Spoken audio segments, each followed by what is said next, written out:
Hello, everybody. Good evening. My name's Ethan Zuckerman. I'm going to be our host for tonight. I am a professor of public policy, information, and communication here at UMass Amherst.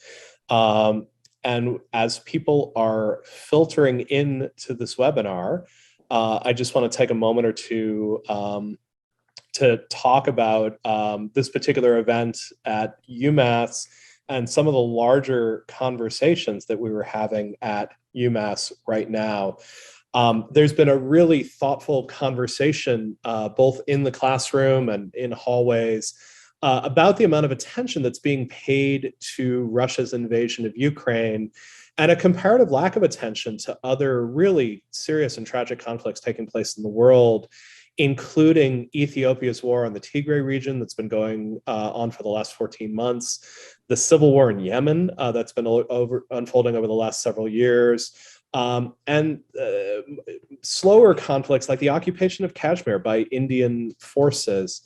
We want to acknowledge a need to recognize conflicts throughout the whole world and address them in our programming.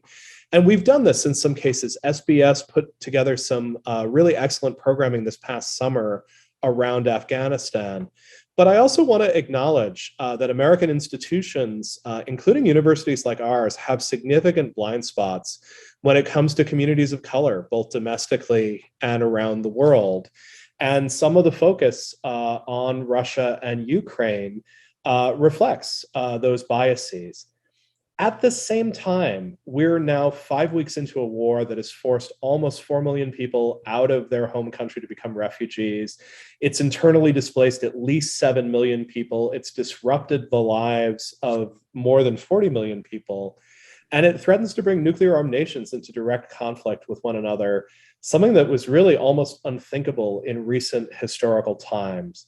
So our goal in this conversation this evening will be both to address the war in Ukraine and how it's unfolding and not unfolding online, and to bring some broader insights into how digital spaces are becoming spaces of conflict in Eastern Europe and all around the world. So I just wanted to acknowledge that on behalf of both the College of Social and Behavioral Sciences, one of our co-sponsors, and the Initiative on Public Interest Technology. This is a new program at UMass Amherst, led by my friend and colleague, Fran Berman.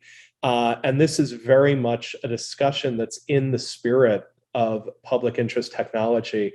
I would love it if I could get my co-panelists here to turn their cameras on and I can do some introductions here. Wonderful, thank you so much. So let me start by introducing Julie Hemet. She is the chair and professor of anthropology at UMass Amherst. She's the author of a recent book, Youth Politics in Putin's Russia. She's a scholar focused on the family in post-Soviet Russia, and we're just thrilled to have her with us today. We also have my old friend, Dr. Tanya Lokot, who's Associate Professor of Digital Media and Society at Dublin City University. She is the author of the brilliant, and I can say that because I've read it, Beyond the Protest Square, Digital Media and Augmented Dissent. Her work looks at digital media and digital spaces as a tool for organizing and protest in Ukraine and in Russia. I've had the pleasure of working with her over many years on the Global Voices Citizen Media Project. When I was asked by my colleagues at UMass to put something together around the conflict in Ukraine, she was the first person I invited because she is the first person I ask on issues of this sort. We're very lucky to have with us Alina Parker. She's a lecturer of Russian, Eurasian, and Polish studies at UMass. Her work has focused on history and politics in Russia after the Crimean annexation. Really thrilled to have her in the conversation.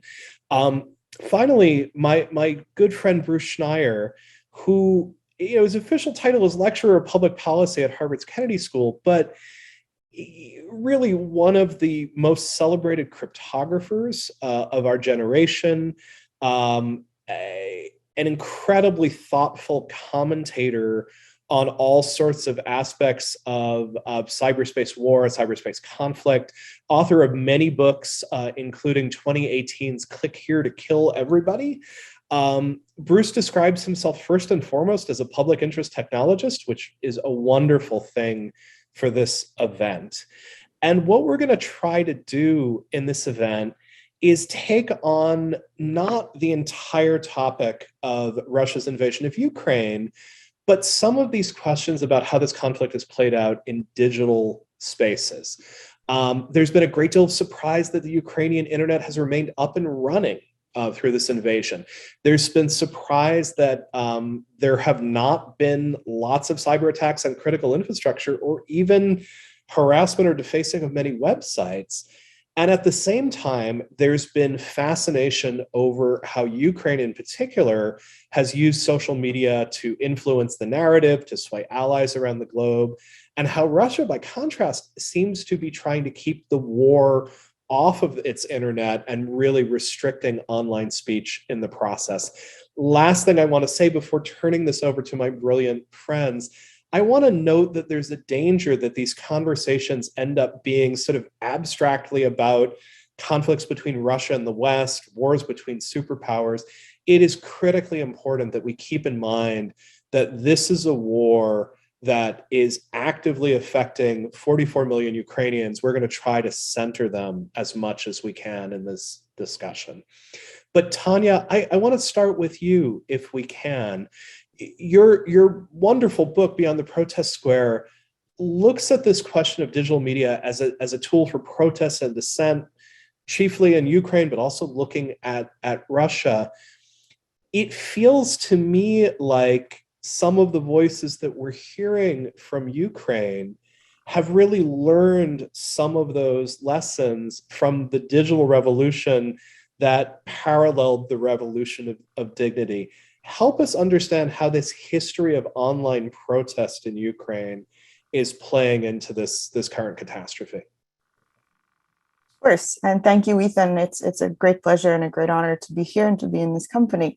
I think there's several important things that, to me, stand out in terms of the lessons learned. And obviously, for Ukraine, the Revolution of Dignity in 2014 was a pivotal moment, not just for learning about what social media can do when they're used by protesters, but also the importance of seeing social media as just a part of the overall arsenal and integral to what the grassroots, civil society can do when it's kind of finds itself in a situation where nobody is doing the thing that needs to be done, as in organizing, mobilizing, working on logistics. You have thousands, if not millions, of people willing to do something for the cause, and somebody has to manage those people.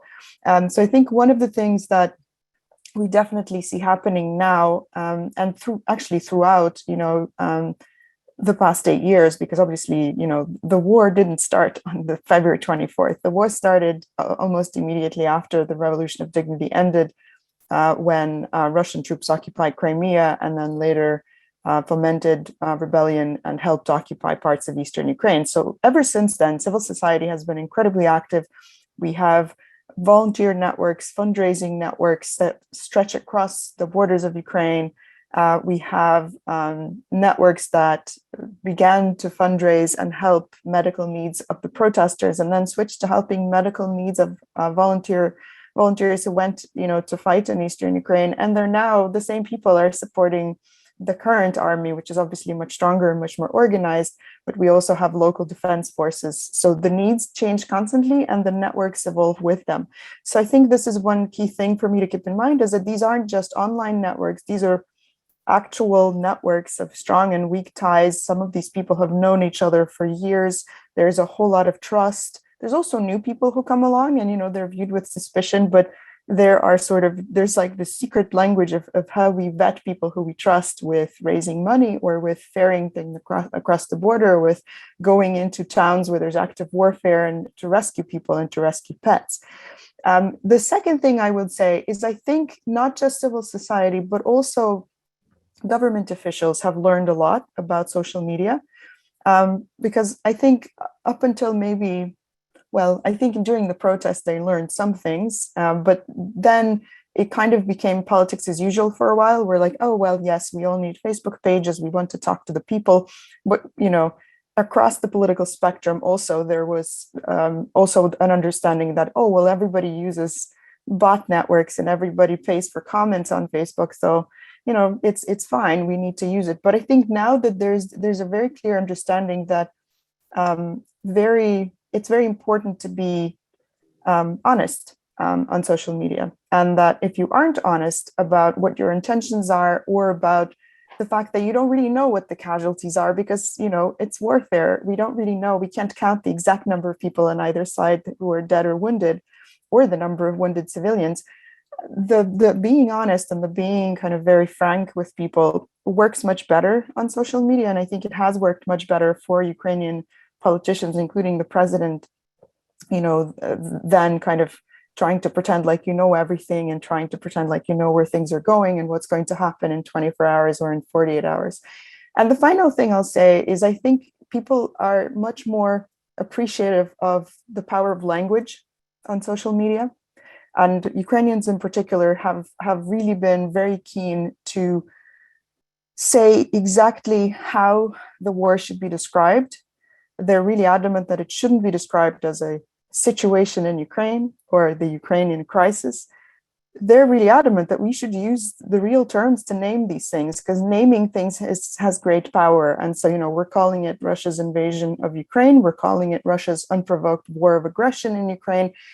Whereas obviously there are other spaces where we can't even say the word war because it's banned and it's illegal, and we're only allowed to call it a special operation. So I think the power of language is the third sort of key thing for me that I think people really understand much more, right? And just kind of, I think overall, the power of framing what's going on, and the important role of social media in that. Tanya, three incredible points there. I think that the second two are ones that people may have picked up on. I mean, obviously these questions of what we call the war. And I think I used invasion when I first talked about this, but I'm trying very, very hard to use words like invasion and war. I think this question of honesty on social media has been fascinating. I just wrote my column for this month's Prospect in the UK about Zelensky's sort of remarkable use of the selfie and the selfie video as a way to do this, but that honesty really sort of translating into being honest about what we know and don't know. The thing that was incredibly surprising to me from what you just said is that we're talking about literally the same social networks that were put together for the Revolution of Dignity in 2014, carrying through to supporting fighters in the East, and now carrying through literally to supporting everything from people fleeing from the country to actually supporting the front lines. I think in some ways that's almost unprecedented. That's an incredibly valuable narrative that we've not heard enough about. Let me just pivot for a second to Bruce. I'm going to go with our guests from out of town, despite the fact that everything's out of town these days. Boston is out of town, I guess. Hey, in Western Mass, Boston's out of town, my friend. We're a little chippy about the size of the state there, but Bruce, you and I are getting calls from some of the same places. You get 100 times as many as I do. Everyone expected that we would see the vaunted Russian hacker army take down Ukraine's power grid network, so on and so forth. People were so confident about this. I had the editor of a major American publication ask me to write a piece about what will happen when the Russians knock out the Ukrainian internet.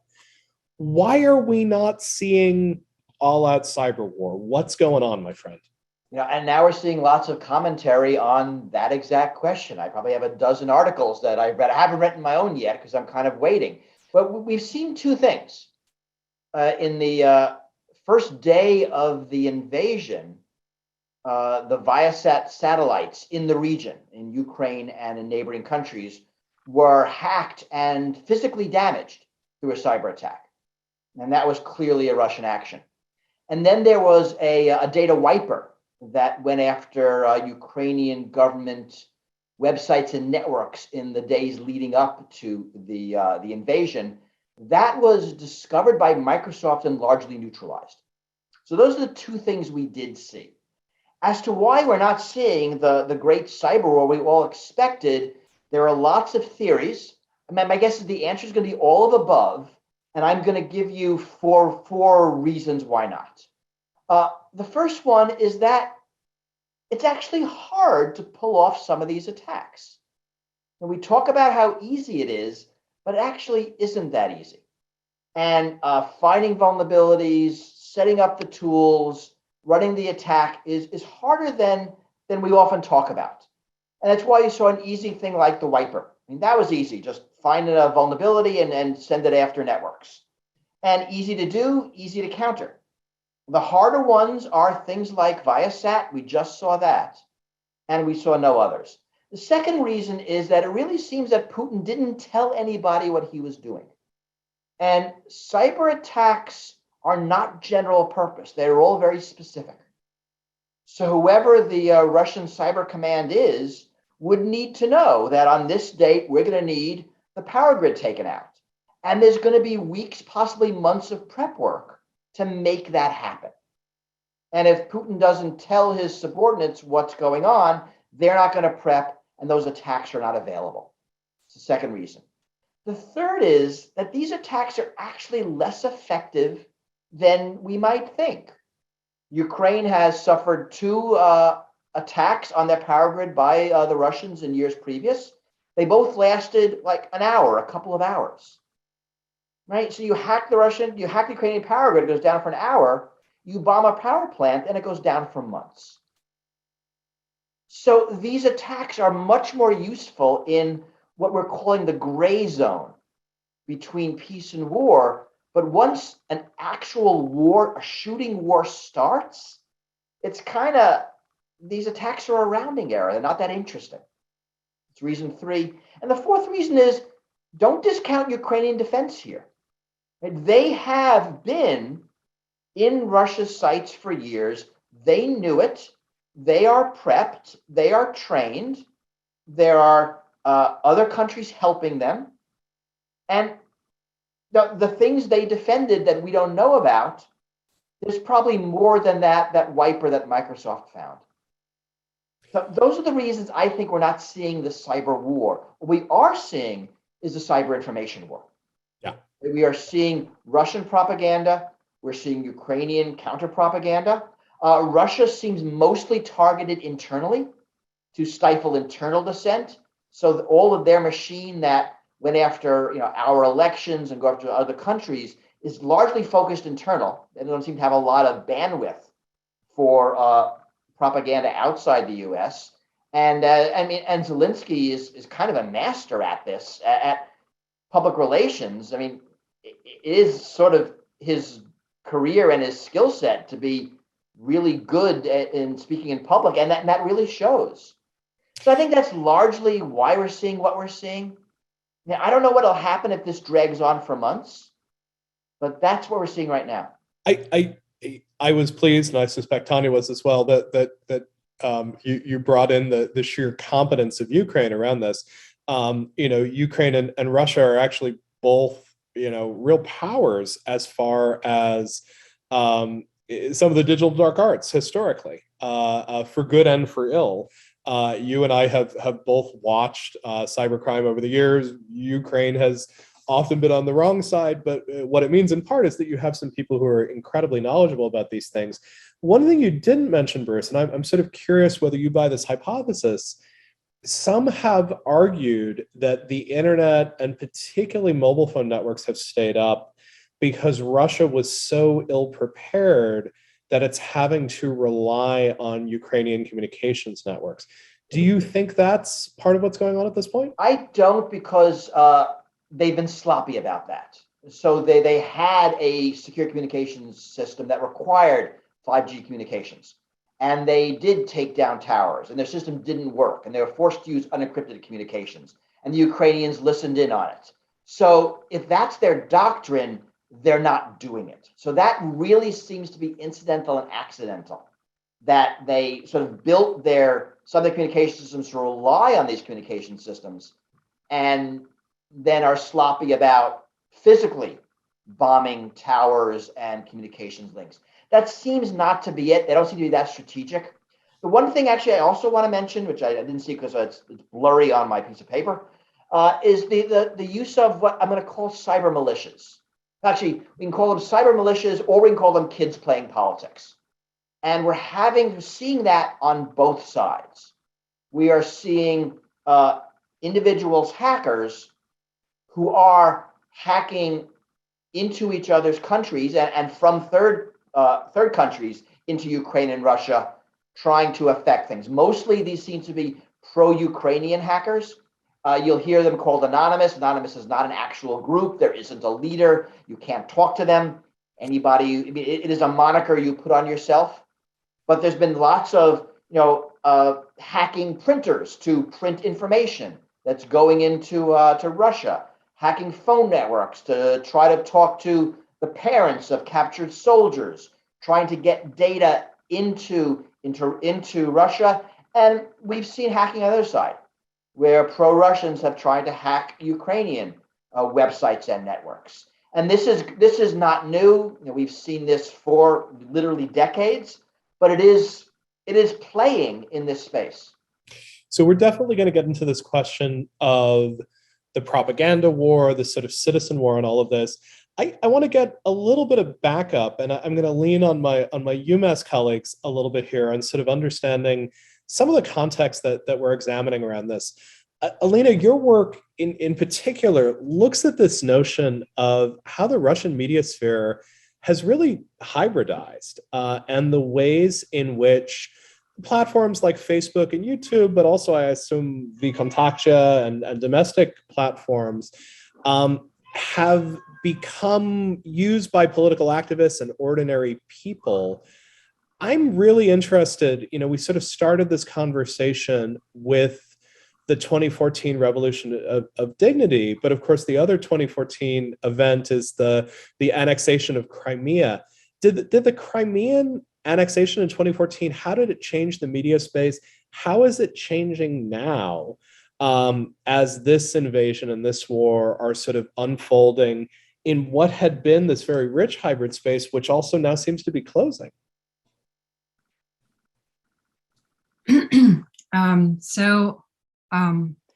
I feel that the big change in the Russian social media sphere started a little earlier, before the annexation in 2011, 2012, when sort of large masses of people discovered Facebook as this kind of mobilization tool.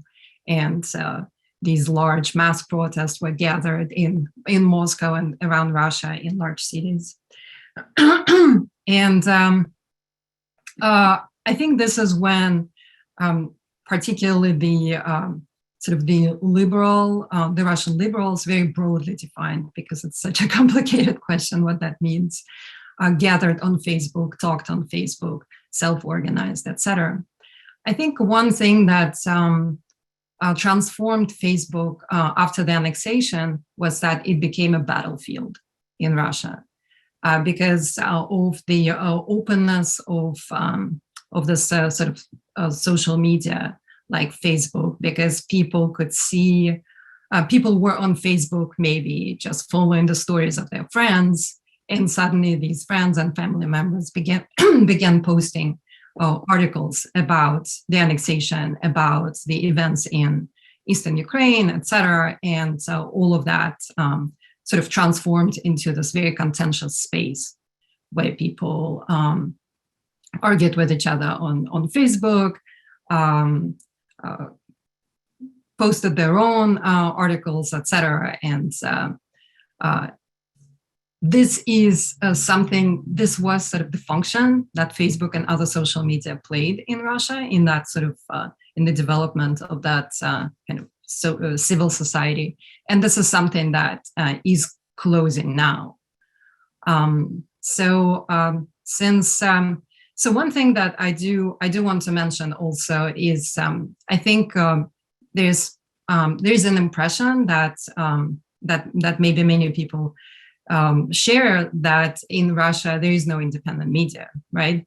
And it feels like there shouldn't be any independent media left with all the effort that the government has invested into this, especially in the recent years and in the last 6 months, when these crippling statuses like a foreign agent and undesirable organization were attached to many of them.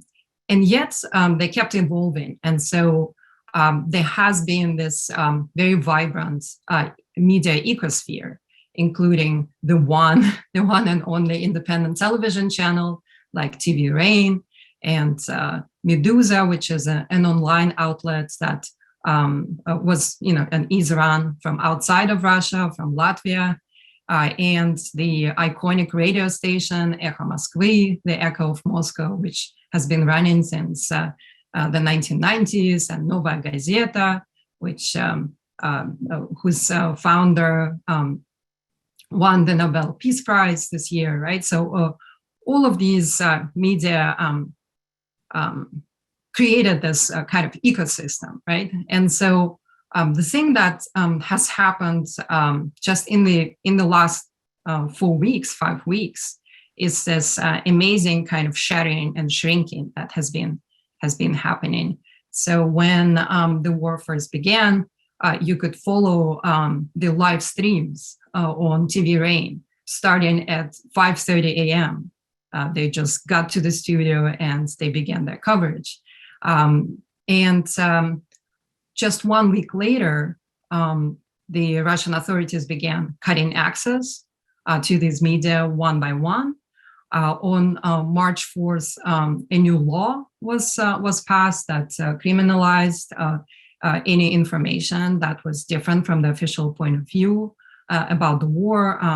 So the very word war is criminalized, like Tanya mentioned, and as a result of that, a number of these media had to shut down and suspend the activities completely.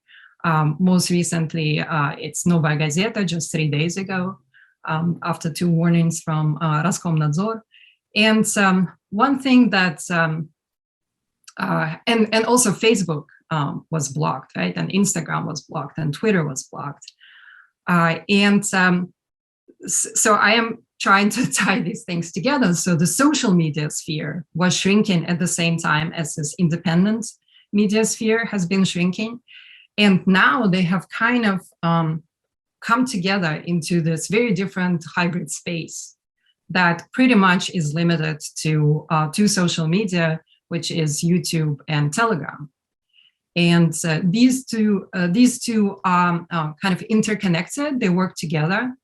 So this new law pushed a lot of Russian journalists out of the country, and not just journalists, but of course citizens with liberal views and political analysts and sociologists, etc.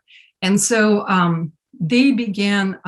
So these larger media that stopped operating, like TV Rain and Novaya Gazeta and Echo Moskvy, they kind of splintered into these micro media on Telegram and YouTube.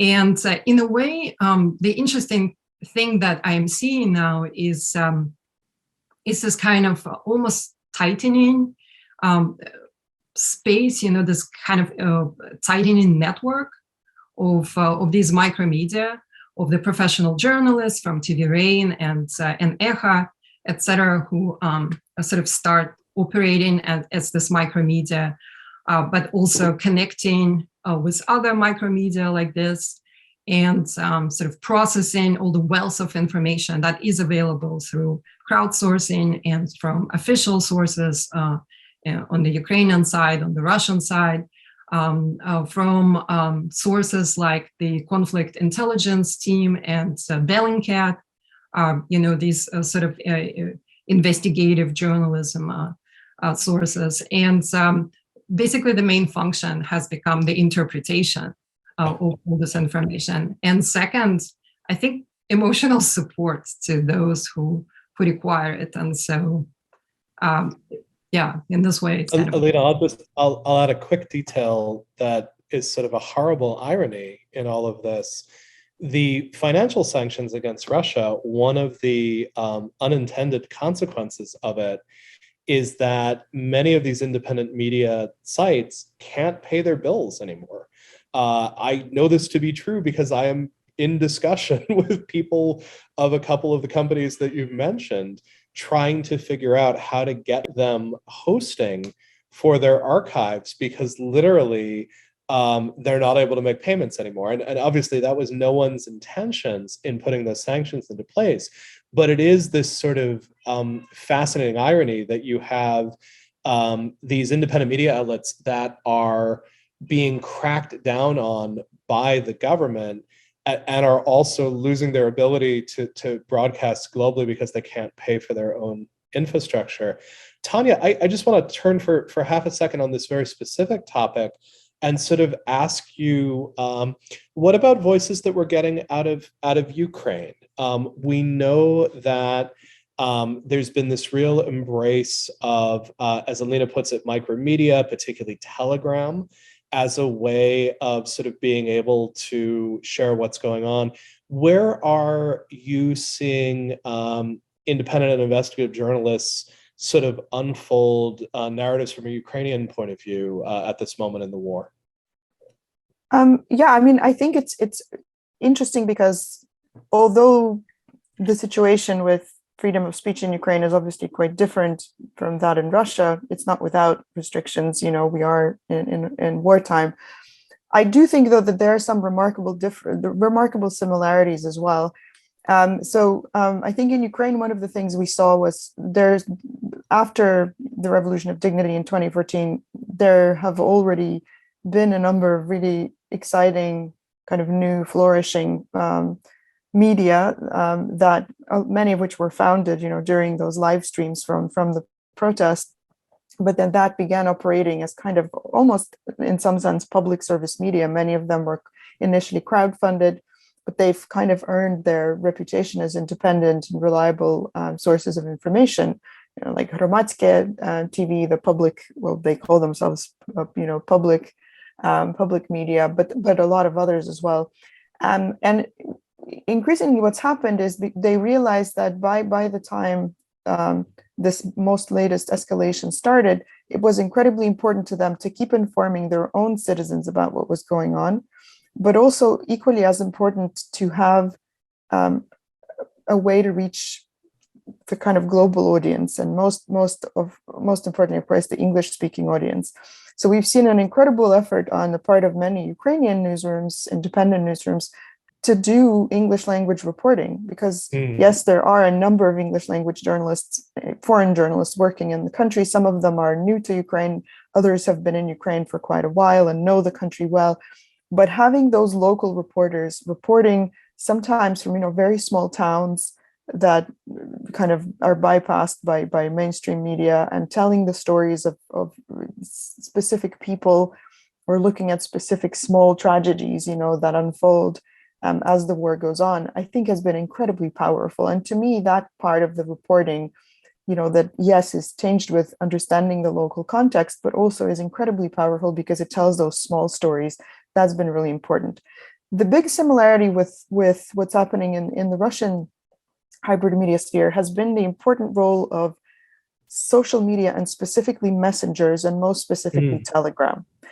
Telegram is embraced wholesale in Ukraine. Ukrainians love Telegram, and they understand the power of Telegram, as Alina described, you know, this kind of world of micro connections. I think the big difference for me, and I'm here relying on research that some of the researchers that I work with who are based in Ukraine have done, is that unlike Russia, where there's this kind of constellation of, on the one hand, independent media managing their little Telegram channels, and on the other side, the multitude of channels spreading disinformation, many of which are really small, and, you know, they all have the letter Z or whatever in their title, and they share the same messages. So you kind of have, you know, the kind of troll networks replicated almost. In Ukraine, the most popular Telegram channels are official channels, the president's channel, the, whatever, Ministry of Digital Transformation channel, the Ukrainian Railway channel. So I think Ukrainians have kind of understood that it's really important to verify where you get your information, where it comes from. And yes, Telegram is, of course, still a source of kind of myths and urban myths and some misinformation and occasionally things that aren't verified. But overwhelmingly, people have been really good about their information hygiene in Ukraine, and they've really tried to not share things that are not verified or that maybe shouldn't be shared because it's dangerous, etc. So that to me has been kind of, once a similarity and a big difference compared to what's happening in Russia. I feel pretty confident that Telegram will be one of our major topics of conversation. And Bruce, I think we'll probably ask you a little bit on questions of Telegram and security, so you can cue that up for us. But I want to bring Julie into the conversation, and Julie, I want to bring you in a very specific way. You wrote a book called Youth Politics in Putin's Russia that really looked at this sort of question of patriotic education programs and pro-Kremlin youth organizations in the mid-2000s.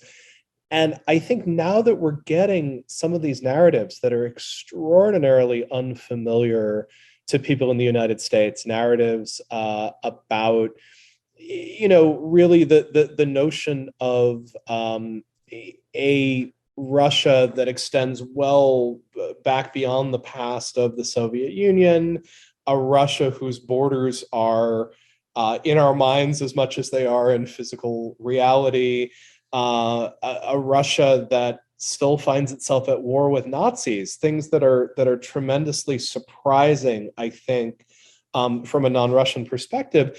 This is something you've been thinking about and writing about for a very long time.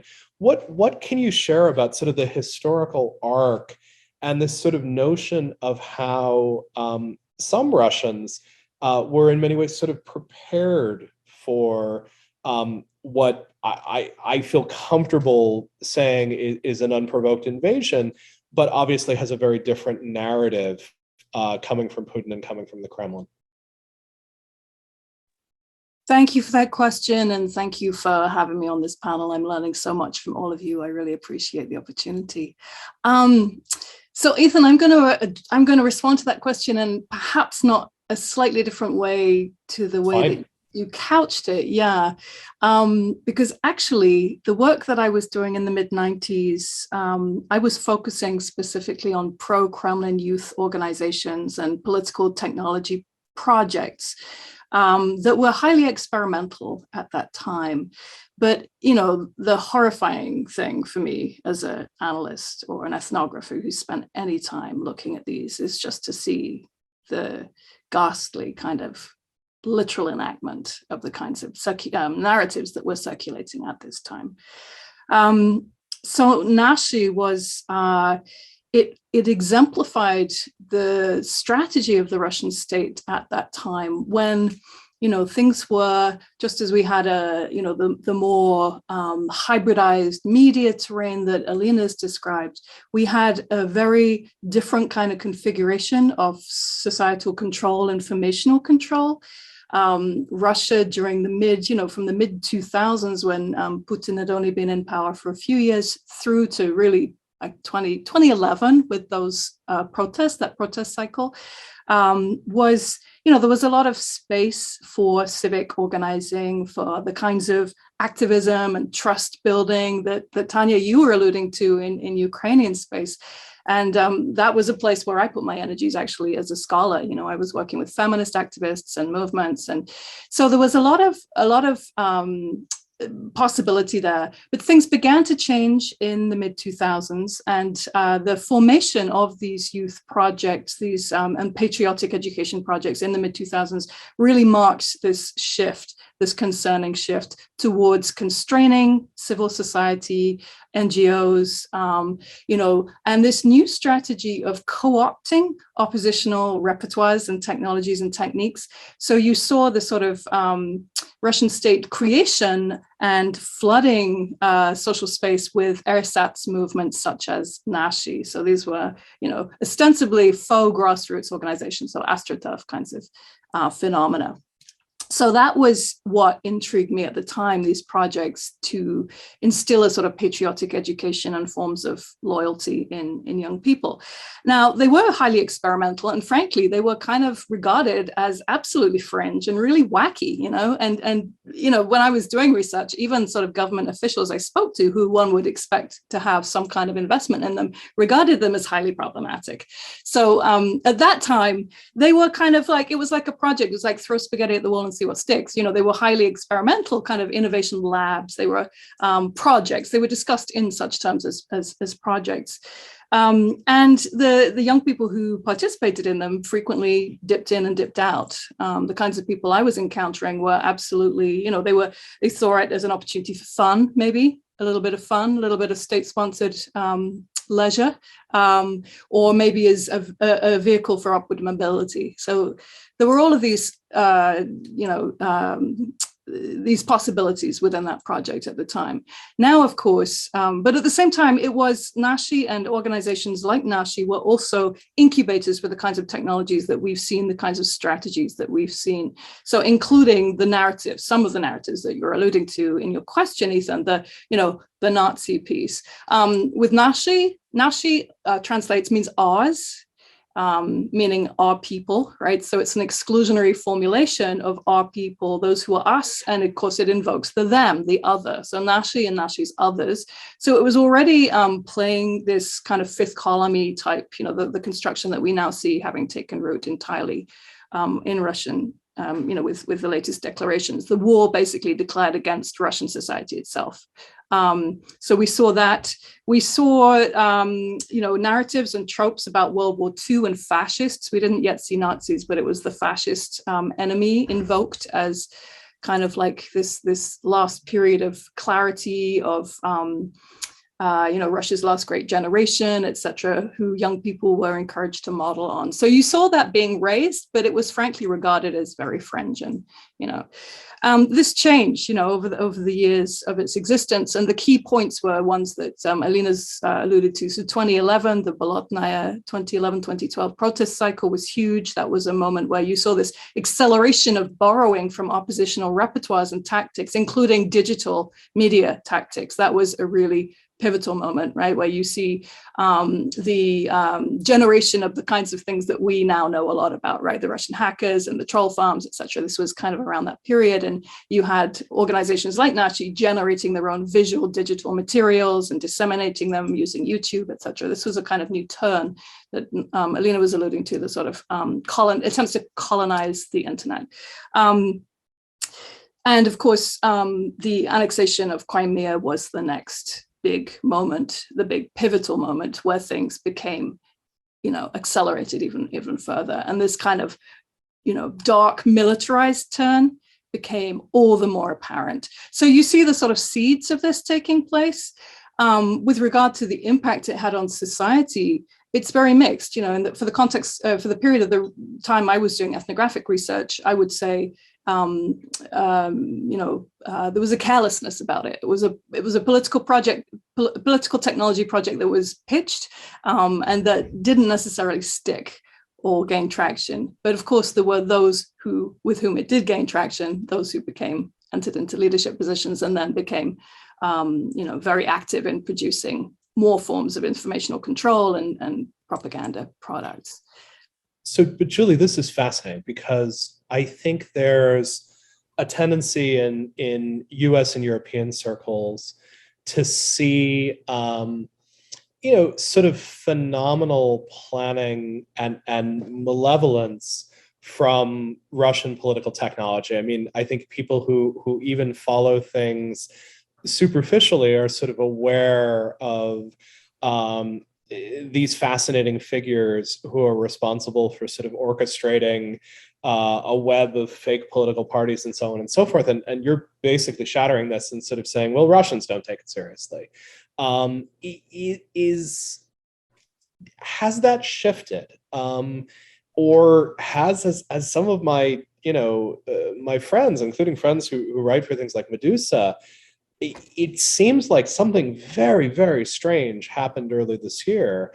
I'm going to quote my friend Kevin Rothrock, who's a pretty skilled Russian commentator for Medusa, who said, I think he's lost his fucking mind, referring to Putin, and really seeing a shift from these being quite fringe narratives to now being mainstreamed as narratives. Yes, absolutely. And let me say this before I forget, because I meant to say it before. For these narratives and the sort of creep and the transformation and the interest groups who put those forth, the sort of entrepreneurs, patriotic entrepreneurs who floated them, Alina's your person, because she has worked, her dissertation really did extraordinarily interesting work on that. So don't let me say the last word on this by any means. But yes, a shift for sure. And what took place, I think, stunned, shocked, disoriented, absolutely gutted so many people, all the people I know. Now, I should just emphasize that there's a distance, right? The project, the spaghetti on the wall phase was in the mid 2000s. So a great deal happened in between. And as I say, the annexation of Crimea and the war that began then absolutely amplified. We saw an amplification. But I do think that the kind of carelessness of project and people's perception that it was just a project not to be taken. I mean, I don't want to overstate this. Nashi was always regarded as deeply troubling and problematic, right? But it was also regarded as fringe and something that was, but there were always concerns about its rogue capacity. So yes, I've run out of gas, so I'm going to stop now. No, that's a-okay. You've given us wonderful things to chew on here, and I'm going to try to tie that into a question that I'd really love to put to everyone. And let me just say, while I'm monopolizing the questions at the moment, the Q&A facility is open in this chat room. Some people have found their way there. I will start moderating some of those questions to the panel, but I'm going to try to formulate this one, and I'd love to go around our panel and sort of ask it. Tanya, you said something that really struck me about honesty and this sort of quite unvarnished view that seems to be coming out of Ukraine, literally down to Volodymyr Zelensky filming himself on his own mobile phone, unshaven, in a green t-shirt, all of which are clearly very conscious choices, but are also exactly what you would sort of expect from someone who is surviving an invasion sort of at that moment. It seems to be having enormous success in mobilizing global support for Ukraine.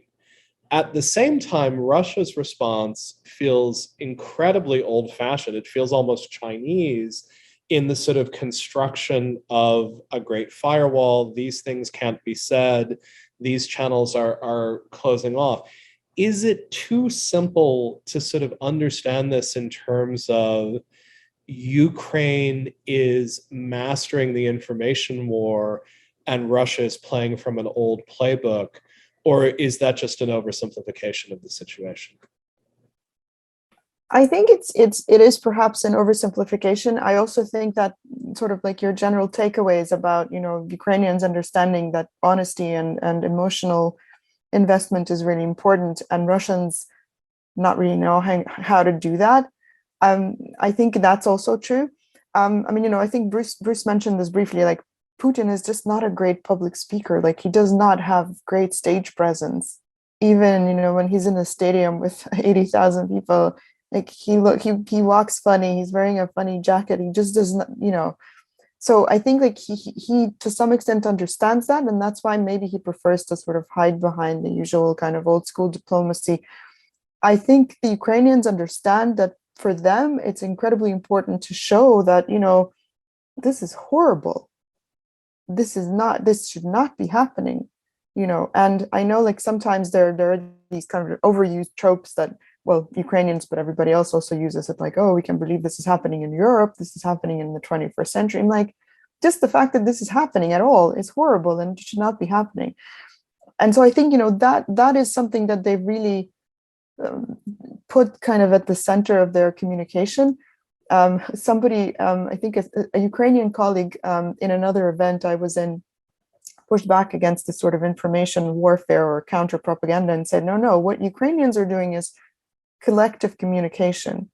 They're trying to create and like this really coherent kind of set of narratives and show that yes, things are horrible, to tell people stories, and not just to promote like a set of narratives or whatever, strategic narratives or frames, which is, if you look at Putin's speeches and like read those long pieces that he and his colleagues are writing, like all of that it's all about trying to present like a great historical narrative and to explain that Russia is meant to be this great power, while Ukraine is not a real country and it was never meant to be separated from Russia, et cetera, et cetera.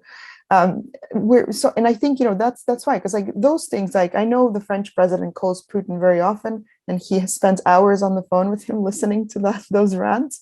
But like that's it's just not what is actually having an effect on changing the mind of as you said, the countries around the world, which are actually quite instrumental in supporting Ukraine.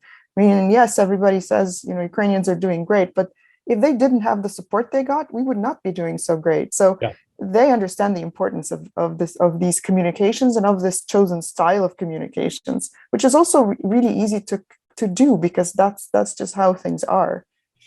So I love that phrasing of collective communication, and I think there's a version of this that says, when you're dealing with the horror of war, of having your country invaded, coordinating around that collective narrative it is a fairly easy thing to do.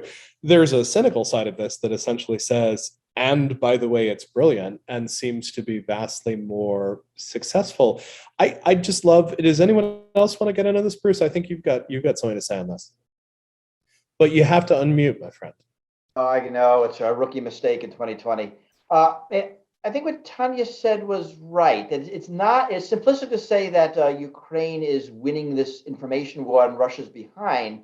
That in this, given the situation, the truth is in Ukrainians' best interest and the fiction is in Russia's best interest. So you're seeing different tactics because there are different goals. Right?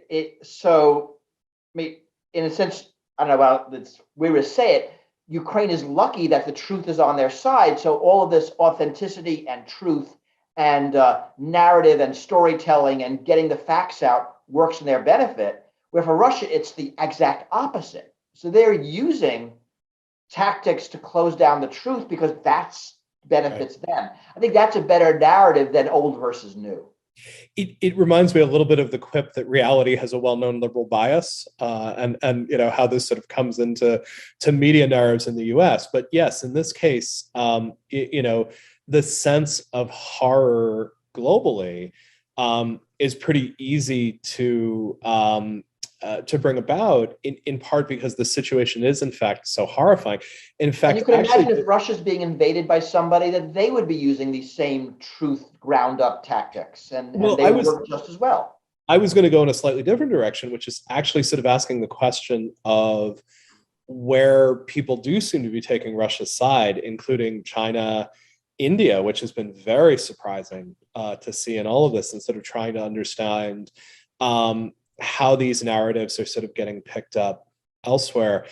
Alina, what are your thoughts on this sort of question of, you in your sort of opening remarks reminded us that we're in danger sometimes of parroting the Russian media sphere, that we're in danger of assuming that everyone is watching state television all the time. There actually has been historically this very rich independent media ecosystem. Is the sudden disappearance of that sort of changing how the war is being seen, or is there simply just a large number of people who just aren't believing anything that they're seeing at this point? So I actually want to say a little bit about the question that you asked before as well. I think for years also, those of us who have written about Russian state media and ideology and propaganda have tried to sort of show that not all of it is a completely vertical system. Like all of these directives do not come from the top. But there's been a lot of sort of freedom given to these propagandists and journalists to create their own narratives, right? Including historical narratives, offer these formulations that sound authentic to some publics, right? And that makes them more effective. And I think what's happening now and what makes it look so ineffective and so old-fashioned is that I think this has largely been shut down. Like the stakes are just too high. You can't allow people to be creative and come up with some explanations. So it's just better to say, you can say this and you absolutely cannot say that. And I think this is something that nobody likes, including all of those large groups of, political activists on the right who are actually in support of this war and who have been instrumental in actually popularizing the Z and V symbols. Even before the war, like this all started on Telegram channels. And some of these people who have come up with the symbols and the first, visualizations of the symbols, they say if they let us spread this, people would be willingly putting these on their clothing and cars and creating, putting children in the form of letter Z, but they're just doing it in such a wooden, kind of unnatural way that no one likes it. And to the second question, I've been thinking about this. What happens when these independent media kind of trickle into Telegram and turn into these thin streams? And let's say there are people who have been apolitical, they do not watch Russian TV, but they also have not been following independent media. I think this is the group of people, which I think is fairly large, who are probably most lost right now. Because those people who are kind of on the liberal side of things, they can find, those same journalists and those same analysts on Telegram, because probably they got some kind of a message, some kind of a notification. They know what the nickname is, of this new channel that they can follow. But people who maybe heard of Echo Moskvy or TV Rain, on Telegram, you can't find TV Rain. You can't find Echo Moskvy. You have to know these people's names. And I think this is most disorienting for these. And this is what you mean by the splintering. That brand is dissolving. Is that because they're afraid of blocking on Telegram? I mean, the question of what Telegram allows and doesn't allow is one of the great unsolved mysteries of cybersecurity.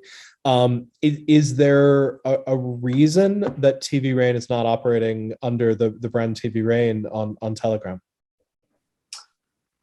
I'm not really sure. What I've heard from the editor-in-chief, Tikhon Zitko, he said that TV Rain doesn't exist anymore because TV Rain was in Moscow.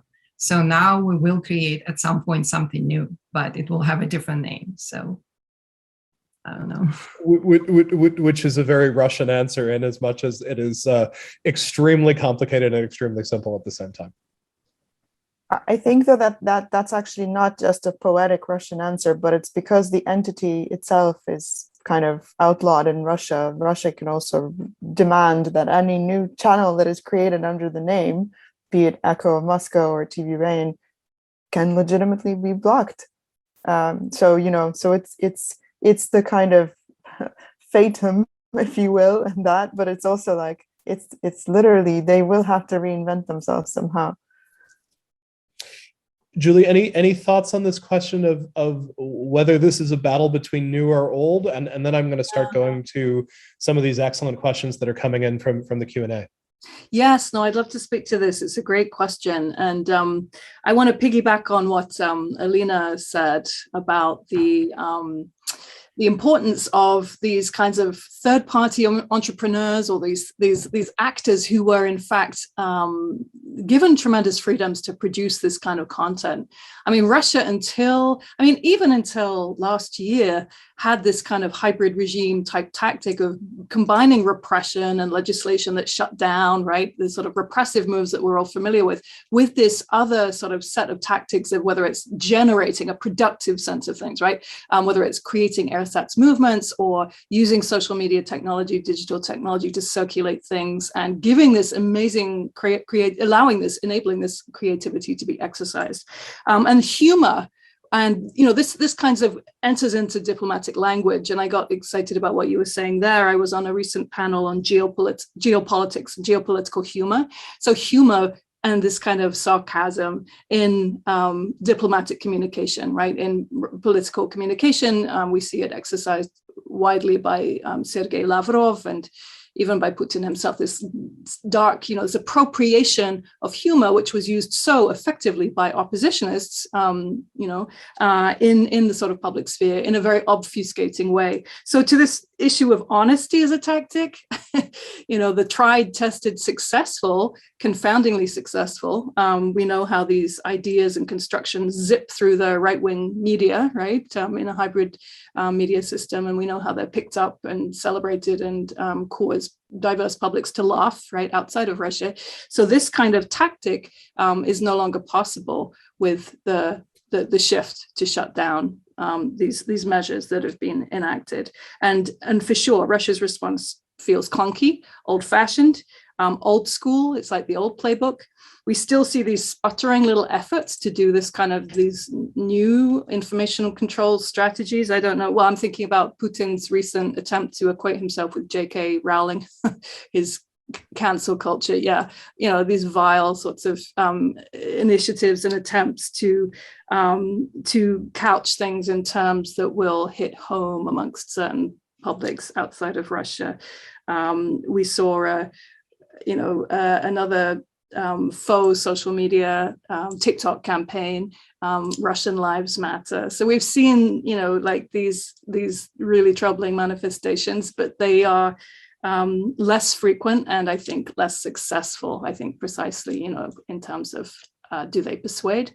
Mm-mm.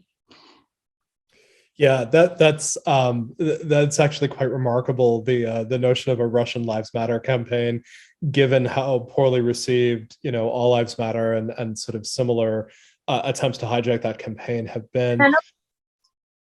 Yeah, please go ahead. Oh, okay. Hey, Bruce, I'm gonna give you two tech questions fairly quickly, and if anyone else wants to weigh in on them, that's fine as well. But I suspect these are ones where you have opinions. First of all, VPNs. Why can't Russia block VPNs? Why is it so hard to prevent people from getting access to the open internet? And then the second is a question about drones. There's certainly been lots of people writing about consumer drones and how they're getting used in Ukraine. Is that just a fun story, or is that actually a relevant story? So VPNs is actually harder to block than you think. You have to have a surveillance control infrastructure like China does to effectively block VPNs. You can do them a little bit, but most VPN providers have so many different entry points and egress points that it's really hard to block them. I want to answer the question that you asked before, and there's going to be a third tech question. Telegram is okay, not great, is the short answer. Depends what you want to do it for. If you're actually planning a conspiracy, I don't recommend Telegram. Don't use Telegram, yes. Right, but if you're trying to disseminate information, it's really good for one to many, many to many. Signal is better. So if you're truly worried about your personal safety, use Signal. If having Signal on your phone is it self-incriminating, use WhatsApp. Telegram does not end-to-end encrypt by default, and it does not end-to-end encrypt group messages. So that's bad. What it does do that Signal and WhatsApp don't do is allows you to log on not with your phone number. For me to use Signal, Signal has to know my phone number, which is tied to me. in a way that Telegram isn't. So that's the short pressing on that. There's a lot of stuff on the internet. Go look. About drones, I don't know. It doesn't feel like a real story right now. It certainly could be, but it is what seems more hobbyist and good videos than actually changing the narrative. I would like to hear anyone else's opinion who knows more about that on the ground. That's my sense. Although that kind of thing, I think, is changing with every rev of technology. I wouldn't take any lessons going forward to the next conflict. And I think it is worth mentioning that military drones obviously have been incredibly powerful. Yeah, it's a different animal. Right? We're Military not drones buying with those. Thermal cameras have turned out to be utterly devastating on the Ukrainian side, in as much as if you were trying to stay warm in a tank, it looks real visible to infrared. Let me bring in a couple of these other questions that maybe we have sort of broader answers to. And I'm going to ask, I think, two of them that are maybe asking somewhat pointed questions about Ukraine. So I'll put that context around it. But the first one is, do we think Ukraine only uses collective communication, or is Ukraine creating propaganda that's fake news also like Russia does? I mean, I think the main aim of any concerted sort of efforts that have come out of the Ukrainian side, it depends on what we classify as propaganda, right? I mean, propaganda obviously as a broader term is promoting a specific narrative, but whether you do it using facts or, real stories, or whether you do it using fake news, that's a very different question. And as I said, I mean, I think Ukraine has made no secret that, for instance, like they publish these daily reports of like indicative numbers of how many tanks they've destroyed and what the casualties are in the Russian side. But they say every day that these reports are indicative, right? Because they obviously rely on what's being reported to them by various different army units, and it's all a moving target. But they understand the power of these things, right? So if you think about it as like, well, yes, they publish this little visual every day, and every day these numbers grow. Sure, that's propaganda, right? It undermines the enemy's morale. It makes Putin angry or whatever. But like, are they saying these are super accurate numbers and we've counted every dead Russian and every tank? Well, of course not, right?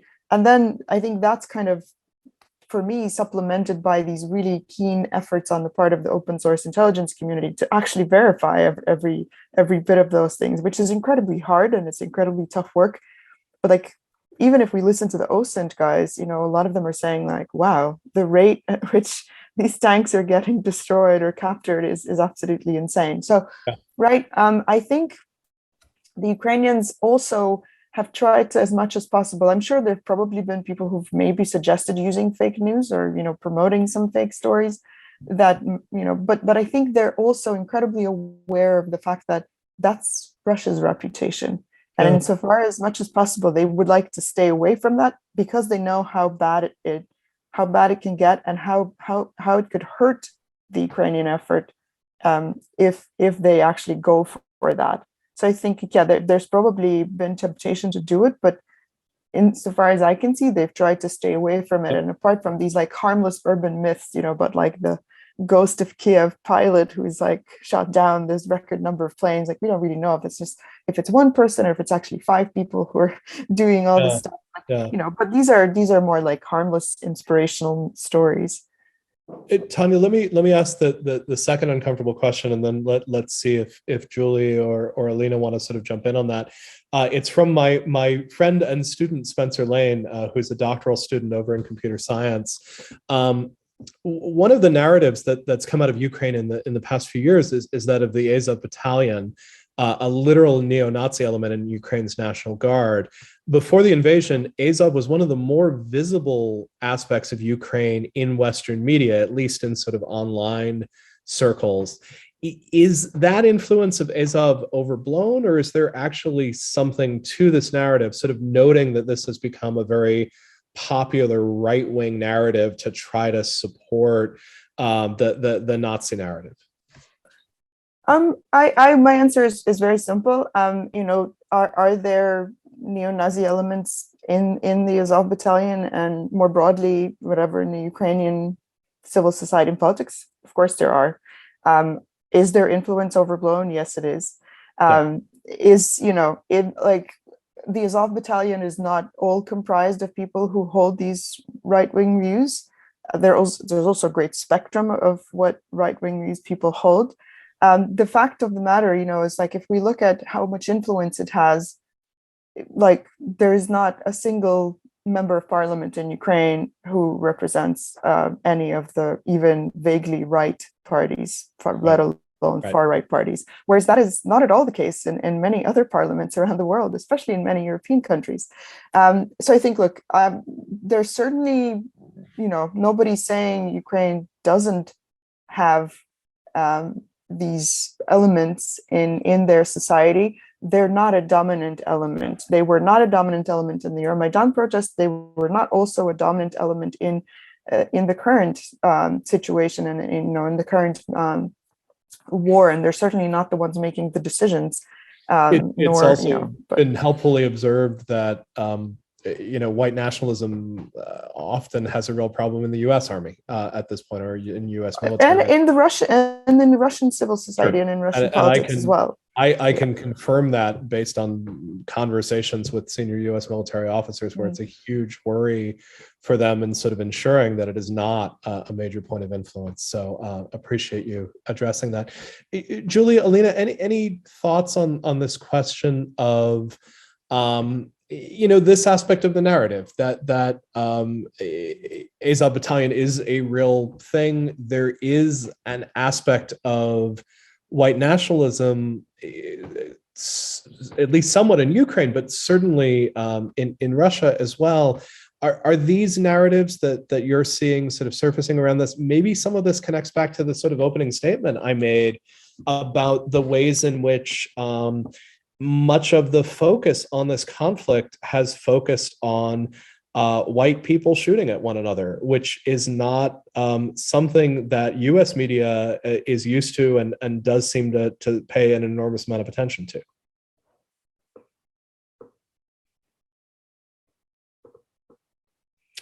We would need you to unmute.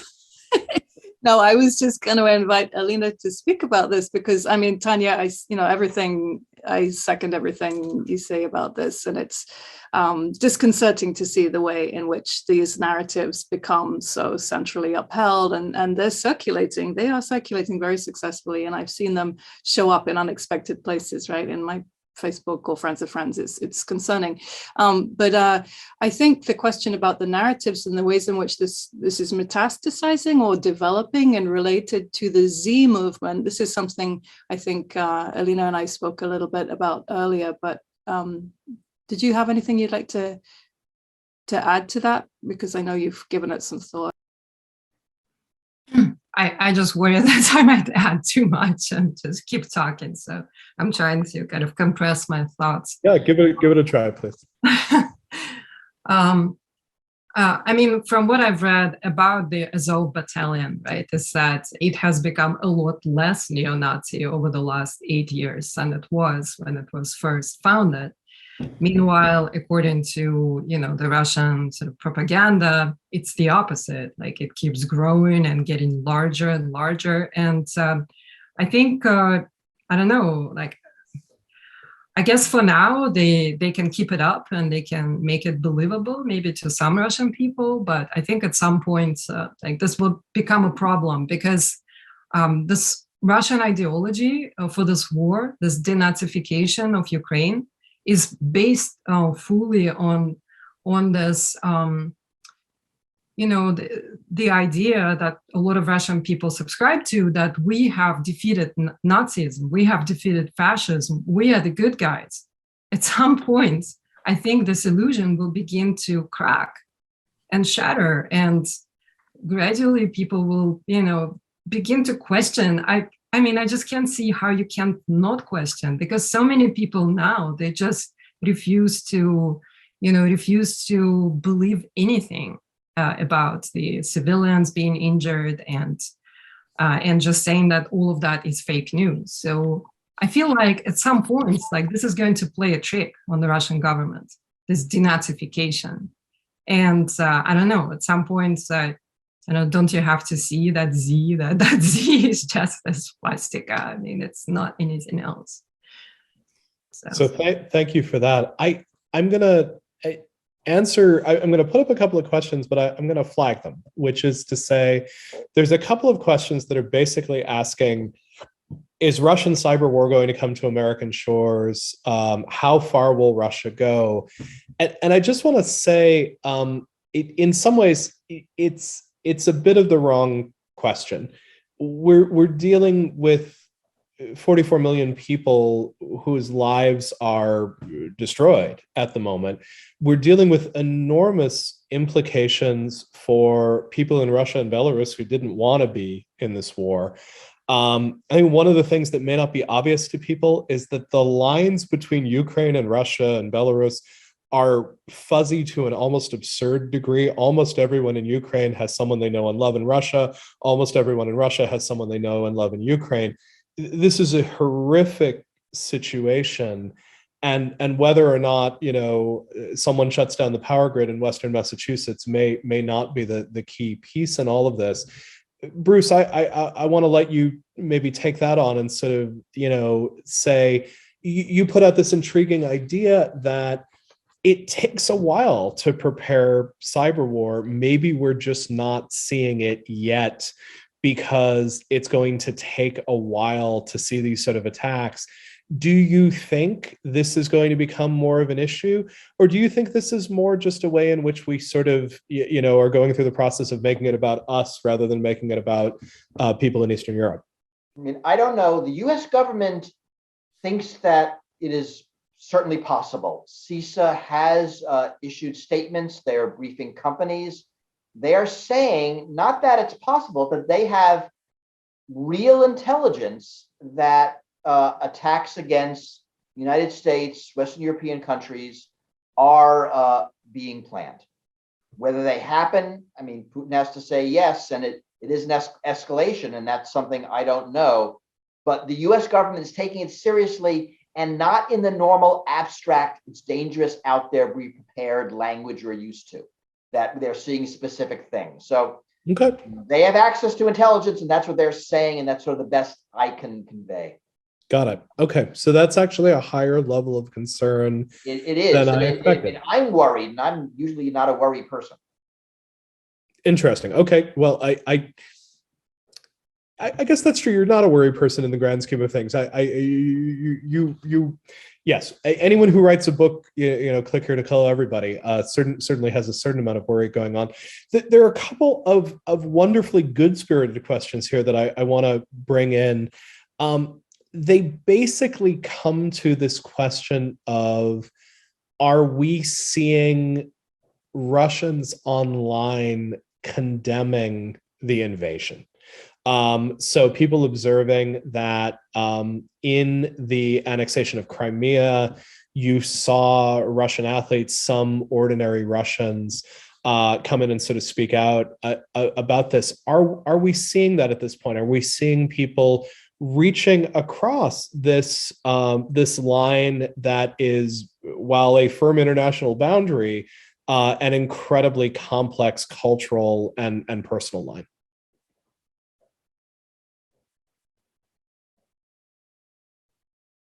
Anyone? How about some of our Russia experts? Alina, maybe we can give that one to you. Sorry, so is the question if Russians are protesting against the war? Well, I think it's not even so much protesting as it is sort of speaking out. I think people are, the observation specifically was that someone felt like they were seeing condemnation from Russian athletes and also from ordinary Russians about the Crimean annexation. And they're wondering whether similar condemnation is coming from Russians at the moment. Well, I mean, so first of all, it's a completely different world, right?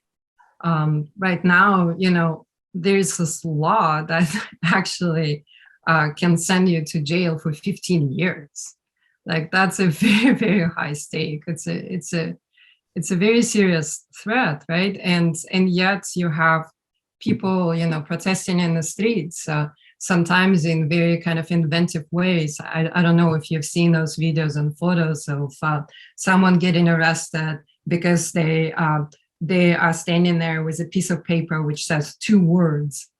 Guess what are the 2 words? Yeah. Нет войне, right? No to war. And people are getting arrested for that.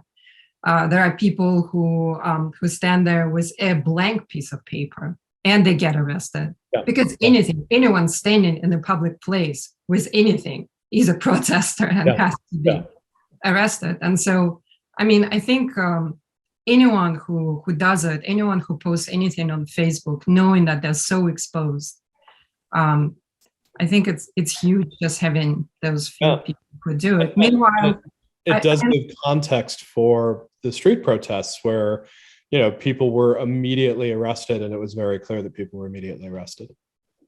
But mostly, I think people can be more open about it if they know they can leave. And I think the public figures who have been very open about, their condemnation of the war, they mostly emigrated. So.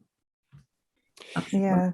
Yeah, and just to add that, we're talking about, I don't know what the latest number is, but I think the latest one I saw is 150,000. I don't even know what the flow is, but it's a tremendous outflow of people, particularly, journalists, those who are involved in protest, many students, people who are able to travel as well. It's a kind of privilege, and I've seen that discussion as well. It's like it's not something that just anyone can do.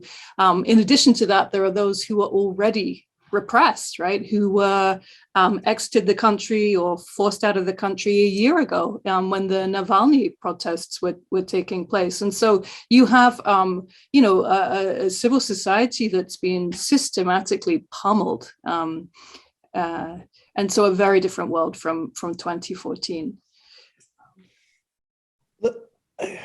I'm going to try to formulate a question here. I haven't had a chance to think about it, but I'm going to try to put it out there in real time and sort of see if we can. Nominally, this is a conversation about cyber war. One of the things that's been sort of fascinating is the ways in which Ukraine is pretty central to a lot of global tech economies. There are many Ukrainian startup founders. There's a huge number of Ukrainians who work internationally in the IT sector. I think a lot of people who otherwise might not have as much visibility into this conflict are suddenly watching colleagues flee and try to move their work to Armenia or Poland or sort of so on and so forth. We did get a question here about sort of what tech companies might end up doing in solidarity. But I feel like one aspect of this war that is sort of unavoidable is the really tight sort of integration of Ukraine and to a certain extent Russia with the West in terms of this technological space. And I think some of the fascination around how technology is playing out in this is literally that friends and colleagues are interacting and are sort of directly being affected within this. Do we think that long-term presence of Ukraine as such a big part of digital space, how do we think that might play out 6, 12, 18 months if this conflict ends up continuing? I realize this is a very vague question, but I think Tanya's smiling enough that I think she knows a little bit of what I'm talking about with this. Help rescue me here, my friend. No, I think you're making a lot of good points here. I think that there is this kind of like inside Ukraine. There's a very clear understanding that Ukraine is very much connected into and keyed into kind of what we think of as whatever the global tech industry. It's home to a lot of companies that do like outsourcing work for a lot of Western-based companies. As you say, there's also lots of startups that kind of were founded in or come out of Ukraine.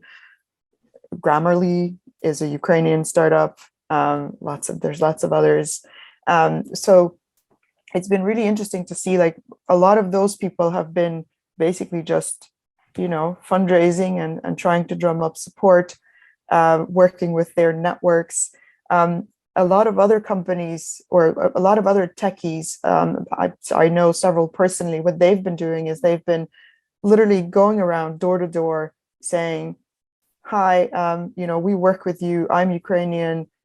I'm here to convince you that you need to leave Russia, that you need to stop working with Russians, that you need to stop cooperating with Russians. So they've been doing this diplomacy, and it's like it's borne an incredible amount of fruit. Like, literally, we're seeing a lot of these companies who maybe didn't pull out of Russia immediately. They have been convinced in no small part by the industry, including Ukrainians working in the industry, to either stop operations or limit operations or pull out of Russia. So I think, this is going to have a long-term effect. It might be that, because they pulled out of Russia, they might see Ukraine as maybe more of a potential market. They might also see Ukrainian companies or Ukrainian experts or IT professionals, as potentially more reliable or somebody they would prefer to work with. I think in the global scheme of things, like, I hesitate to sort of think about what's going to happen in Russia, because obviously Ukraine is probably going to be a lot more built into and connected into this global network of companies working together, whereas Russia, in terms of its policy or strategy of internet sovereignty, has actually been trying to do the exact opposite. They've been trying to reduce their reliance on foreign technologies, foreign standards. They've built their own shadow DNS system, and they're saying, like, we're preparing for potentially disconnecting from the West, disconnecting us. And I'm like, well, no, it's probably going to be you who's going to disconnect yourself and not the West. But what we've also seen is that these things inside Russia are still mostly dreams, because they are still very heavily reliant on everything from computer chips to all sorts of financial systems and everything. And it's when those things start removing themselves from the equation in Russia, Russia is actually finding itself in big trouble, because they depend on so many small things to make everything from airplanes to computers to basically keep their space and their cloud infrastructure afloat. Like, they're very far from complete internet sovereignty. So I don't know what the future is there. It's also just fascinating that connecting actually seems to be faster than disconnecting. I was texting with a dear friend just before this, who is an expert on global electrical grids. And he said, the story that no one is talking about is that Ukraine basically severed its electrical grid from Russia and connected it through Europe in stunning amounts of time. Well, they've been prepping for it for a while, but they did it earlier than planned for obvious reasons. It was extraordinary, though. I mean, it really is. It really was a phenomenal sort of example of, that ability to connect is actually something that's very well supported by global systems at the moment, whereas disconnecting actually is surprisingly challenging. We have to close in just a minute. I'm so grateful for everyone sort of speaking here. Alina, Julie, Bruce, any last thoughts? I'm going to give the last word to Tanya, but I want to see if I can ask each of you if there's something you wanted to sort of share on this. Alina, can I get you to say something? It's actually something that I was thinking about while Tanya was talking. There's speculation that the Russian government wants to block Russian programmers from leaving Russia. So I think there is now a discussion of a law for another group of professionals, but I wonder what effect that might have if you stop people from leaving, because I think it can be an unpredictable effect with like this kind of population. So.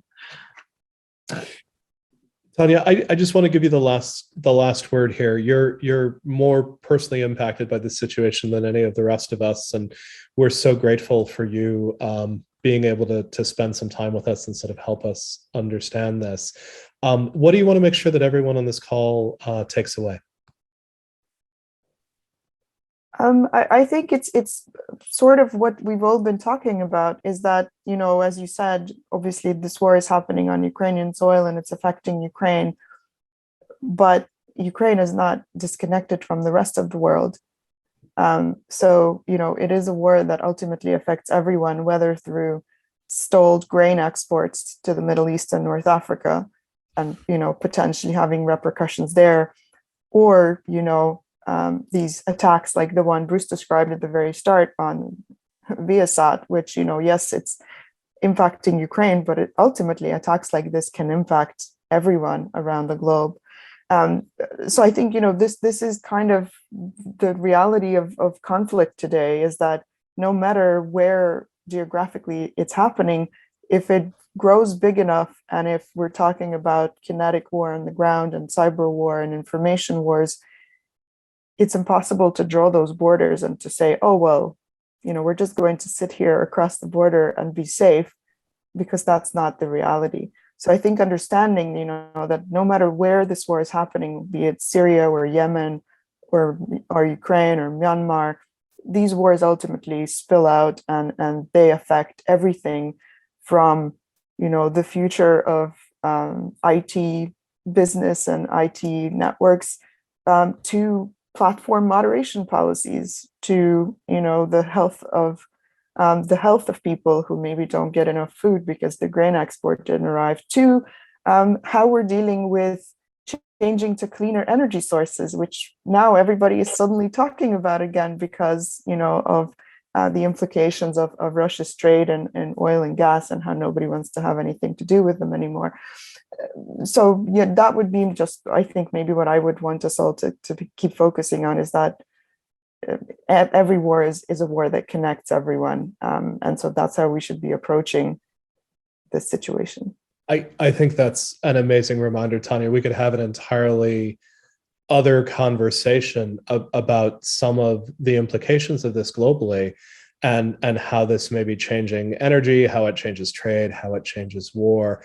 But I think reminding us that it's affecting people who have family and friends and loved ones in Ukraine first and foremost, and that's a category that includes not just people with Ukrainian passports, but lots of people throughout Eastern Europe and Russia, because, and this is something that I've just reminded my students all this semester, you don't know who has ties where, who have people in different places, and this is something that's affecting people very, very deeply. So a good reminder there.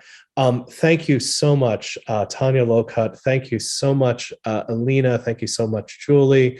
Thank you so much, Bruce. Many, many thanks to our sponsors, the College of Social and Behavioral Sciences, the Initiative on Public Interest Technology. Thank you to UMass, and thank you just especially for everyone who shared 90 minutes with us for this conversation. Really enjoyed having you all here, and thank you all so much.